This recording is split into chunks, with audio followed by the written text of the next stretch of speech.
إن الحمد لله أما بعد فأعوذ بالله من الشيطان الرجيم بسم الله الرحمن الرحيم أينما تكونوا يدرككم الموت ولو كنتم في بروج مشيدة صدق الله العظيم. صدر مجلس مہمان خصوصی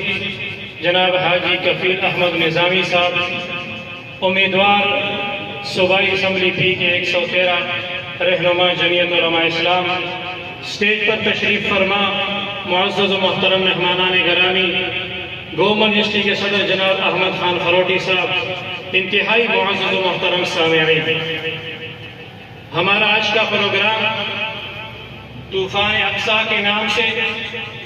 مظلوم فلسطینیوں کی حمایت اور دہشت گرد اسرائیلیوں کی مذمت کے لیے منعقد کیا گیا ہے. لیکن اس سے پہلے میں چند باتیں آپ سے سمجھانے کے لیے کروں گا. سب سے پہلی بات یہ ہے کہ لوگ ہم سے سوال کرتے ہیں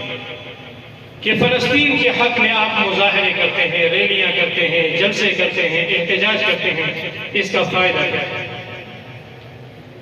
جناب رسول اللہ صلی اللہ علیہ وسلم نے فرمایا مَن رَأَىٰ مِنكُم مُنكَرًا فَلْيُغَيِّرْهُ بِيَدِهِ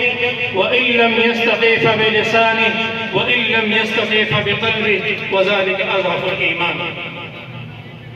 آقا علیہ السلام نے فرمایا کہ جب تم کوئی گناہ کا کام ہوتا ہوا دیکھو، جب تم کوئی ظلم ہوتا ہوا دیکھو، کوئی برائی ہوتی ہوئی دیکھو، تو چاہیے کہ سب سے پہلے اپنے ہاتھ سے اس کو روکو.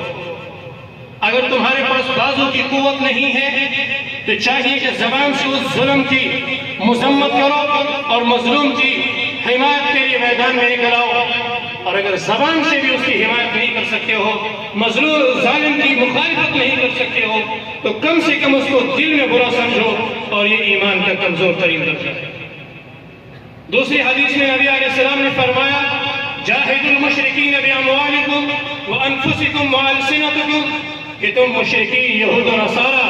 اور کفار کے خلاف اپنے مال سے جہاد کرو، اپنے جان کے ساتھ جہاد کرو اور اپنی زبانوں سے جہاد کرو. لہذا اس حدیث کے تناظر میں آج ہمارے پاس ہاتھ کی قوت نہیں ہے، آج ہم بے بس و لاچار ہیں، آج ہم مجبور ہیں، آج ہم ریاستی